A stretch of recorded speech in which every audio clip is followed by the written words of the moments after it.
Hola! Greetings from Zaragoza, Spain. Located between Madrid and Barcelona, we're visiting this culturally rich city for 6 weeks. Hi, I'm Chris. And I'm Stephanie. Welcome to 388 Days, Zaragoza edition.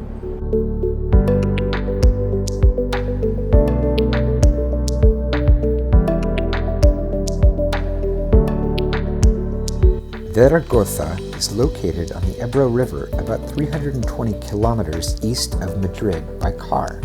If traveling from Madrid or Barcelona, one of the best ways to visit is by using the AVE high-speed train.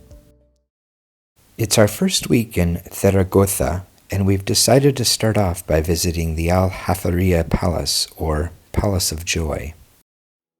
Built during the second half of the 11th century under Islamic rule, it was constructed as a summer residence for one of the most important monarchs at the time, Abu Ja'far al-Muqtadir. Its primary purpose was to be a place to contemplate his interests in science, philosophy, astronomy, music, and poetry.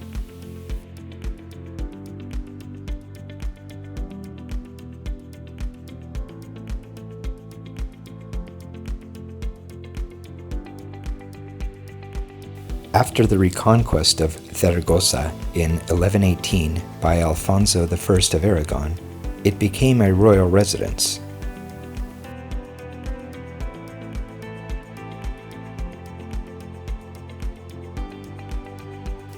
The Aljaferiá is one of the best preserved examples of mudéjar architecture, a style derived from Spanish Christianity, Islam, and contributions from Jewish culture.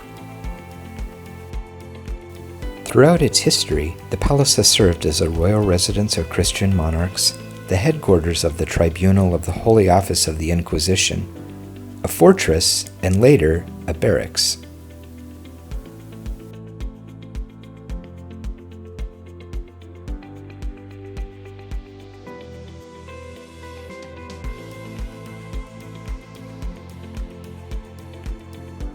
In the mid-20th century, restoration work began to repair considerable damage caused by the many changing demands placed on the building.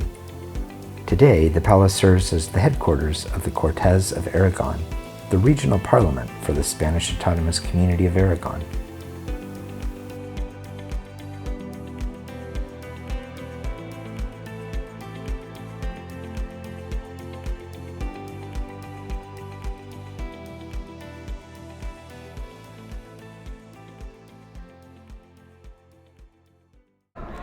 I'm standing here in Plaza de Zaragoza in front of the old Roman city walls, built sometime in the 3rd century AD. This wall marked the boundary of the original city named Zaragoza, which later became known as Zaragoza. If you look closely, you can see the famous Roman concrete, renowned for its durability. Nearby is a statue of the city's founder, Caesar Augustus. It was gifted to Zaragoza in 1940 by the Italian government. But that's not what I came to see here today. What I came to see here is actually the Central Mercado, which is the central market here in Zaragoza. It was designed by Felix Navarro Perez and opened in 1903. Interestingly, there's been a market on this site since about the 13th century AD. Let's go take a look.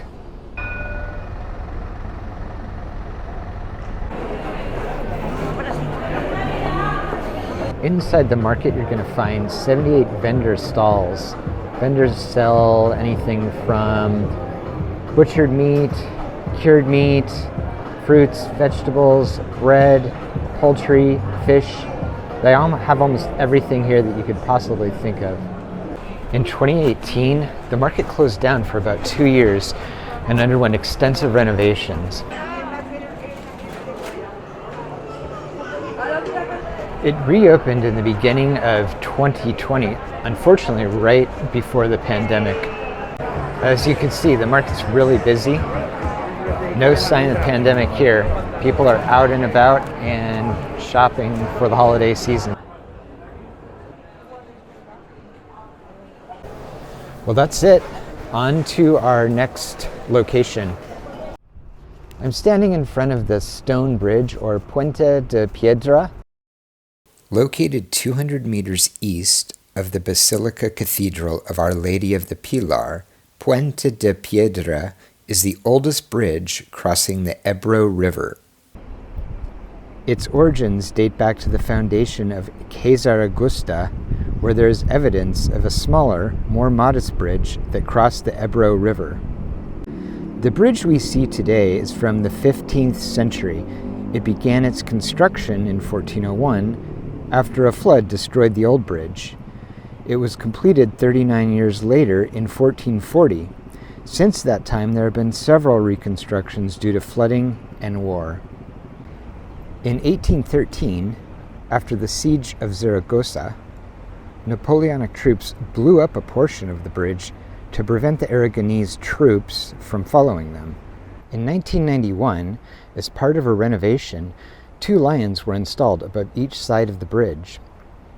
For more than 9 centuries, the lion has been the emblem of Zaragoza, the symbol of strength and power. Next up, we're going to head back across the Ebro River towards Pilar Plaza.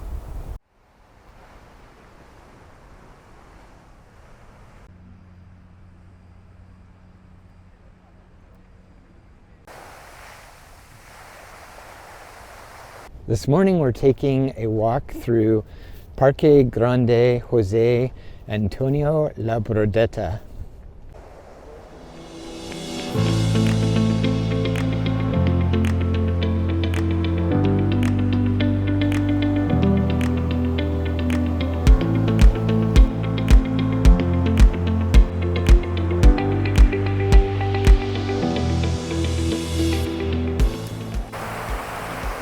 Here we are in front of the statue of Alfonso I.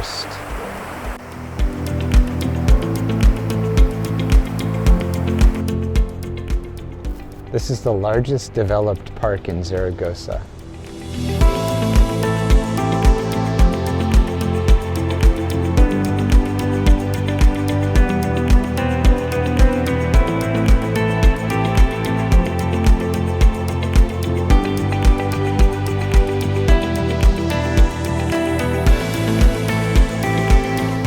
Well, that was a nice little morning stroll. Now we're going to head off and do some errands. Most people know that Spain is well known for their wines.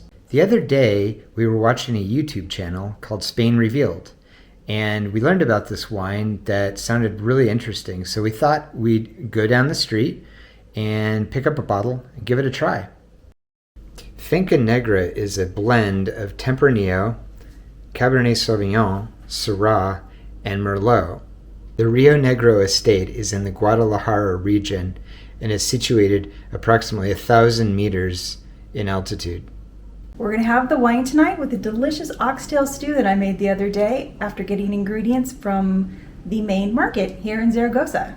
Along with having a butcher carve up an oxtail with a bandsaw right in front of us, we also were able to walk down a couple of stalls and pick up some pan de barra, which we're also going to enjoy tonight with the wine and the stew.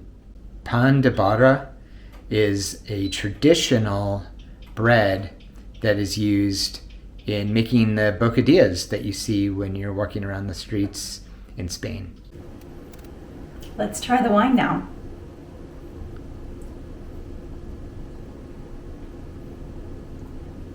Ooh, that's yummy. Not quite sure how to describe it. A little fruity, not very earthy. I think it'll go great with the stew. It's a little acidic, so I think it'll cut through the richness.